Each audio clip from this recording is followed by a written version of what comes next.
Come on through, Cookie. I want to put my soapbox. That's basically it. Let's talk about drag and all its forms.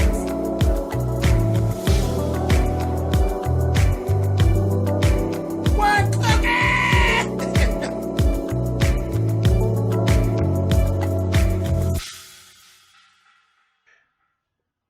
Hey guys, let's talk about the quad. Season 1, episode 2. This is, like I said, this last week, this is really good. It's good show. And this episode was good. We're learning the characters, learning the routes they're going to go. Let's start right off with Cedric. Poor Cedric. Cedric's mother has gotten everything together. She's gotten a lawyer. She's and the school has actually helped her. Eva has actually played some part in helping with that, because the deputy district attorney actually came over, and she actually maneuvered things to actually get him off and get him out. So he's done with that. Like, he's no longer a suspect or anything like that. Eva really wanted it to not reflect it in his record at all that it had ever happened. And the district attorney's like, come on, Eva, now you're pushing it now. I done did what I could. You pushing it. So his mother shows up to pick him up. Cedric's broken. Literally. He's broken. He finds out that he missed the funeral. He basically doesn't want to go back to GAMU. He's like, Mom, there's nothing here but bad memories. And his mother's like, well, listen to this. You're going to go back and you're going to make new memories, because you're not fucking going back home. That's all there's to it. Ain't nothing at home. You're going to make this shit work for you. You have what you need. You got scholarship and all this shit. You're going to school. That's what you're doing.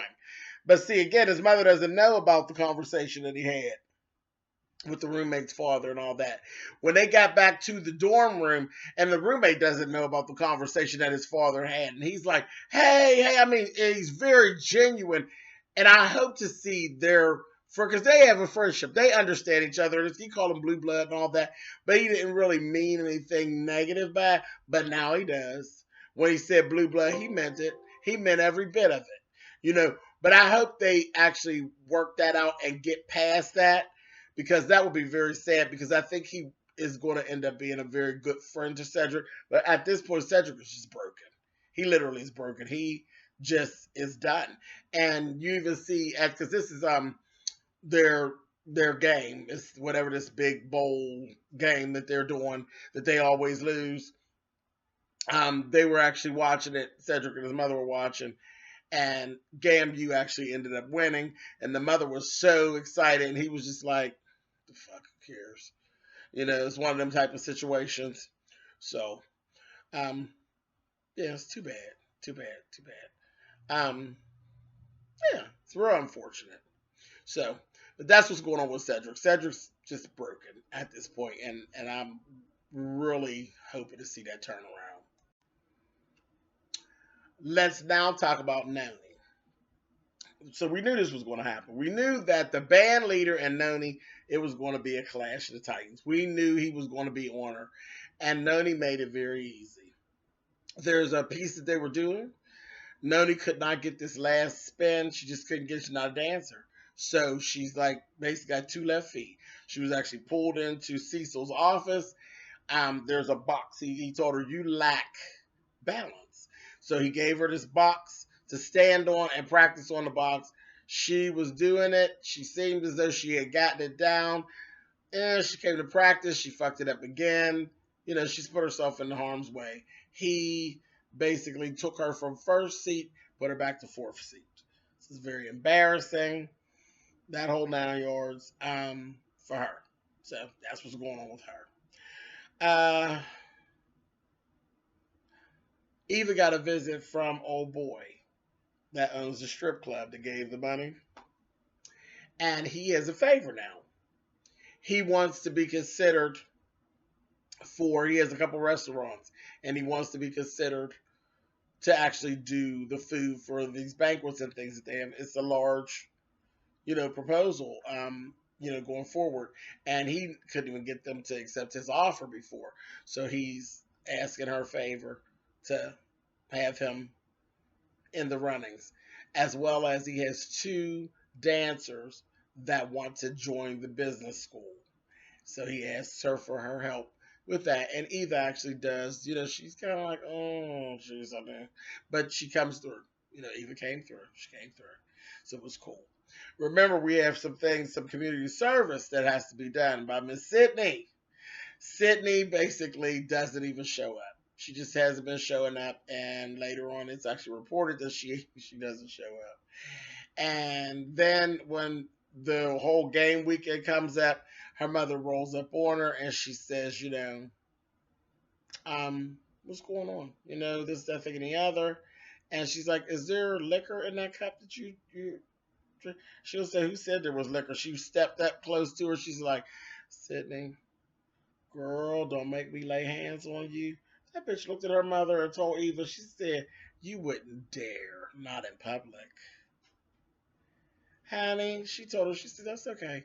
You just enjoy whatever that is that you're doing, because as soon as this is all over, you're going back to be with your father, because I'm sick of your ass. And she told her, she said, good, because we both are sick of your ass. I said, oh! Honey, that's Sydney. I would smack her face, honey. She really is too much. But anyway, leading up to the game, Eva ends up talking to the coach, and she's saying, the coach is trying to decide whether or not he's going to have Bo John starting or the other guy starting as quarterback. And she's saying, of course it's going to be Bo John, because I have this whole thing set up, this deal that I'm trying to do to get us television coverage, just that thing and the other. So I really need you to start Bo John. It just is a good look for us. And the coach is like, I don't care nothing about that. I am going to do what I think is best for the team, and then that'll be that. And I'm like, yes, I love the fact that he will push back against her. I want her to jump on top of him anyway. But anyway, so that was that. Then we see Bo John's dad shows up. His dad is, again, a prejudiced motherfucker.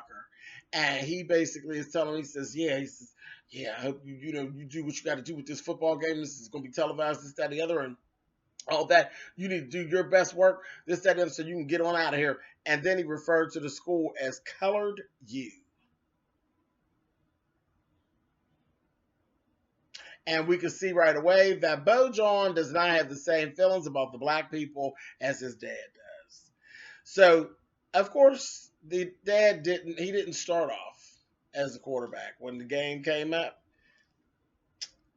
he was the second. He was on the bench.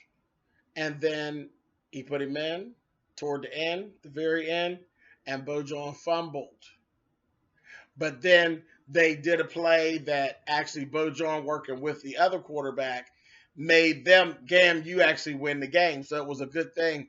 But Bo John's dad yanked him up down in the locker room behind the lockers and slammed him against the thing and told him, don't you ever embarrass me like that again. I was like, that motherfucker. He's a real crazed racist. He really, really is. He's just, and he's control freak. He's ridiculous. So I felt real bad for Bo John, because he definitely does not harbor those same feelings that his people do. So he's in a bad, bad spot.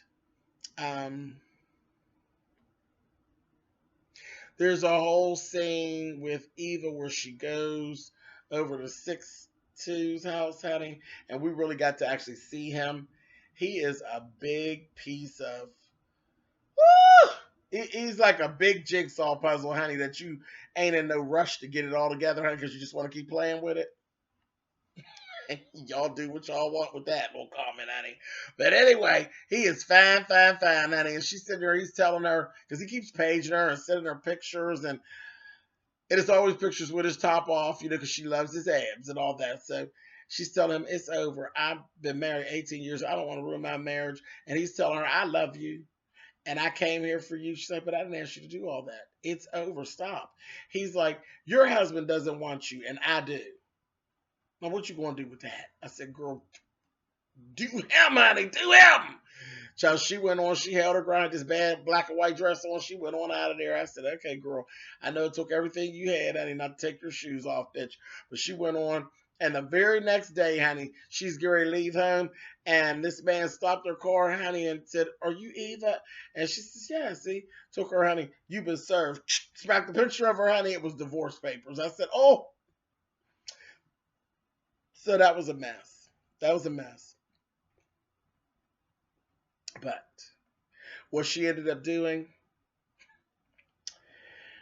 after that, that was the same day as the game and all that stuff. When everything was over, honey, the last thing we saw Eva, honey. She showed up at old boy's apartment, honey, and he opened up that door and he's like, "Yes, honey." There was very little words, honey. She started playing with her jigsaw puzzle. I said, "Work, Eva, honey. You're a mess." Oh, because he had told her, he said, "You always seem to change your mind when you want me inside you." I said, so she did. She changed her mind and went and got him up inside of her, honey. I said, "Oh, all right, girl, get it, honey." Anyway, that's where that ended off at. And I'll see you guys next week for more of this, honey. All right, talk to you guys later.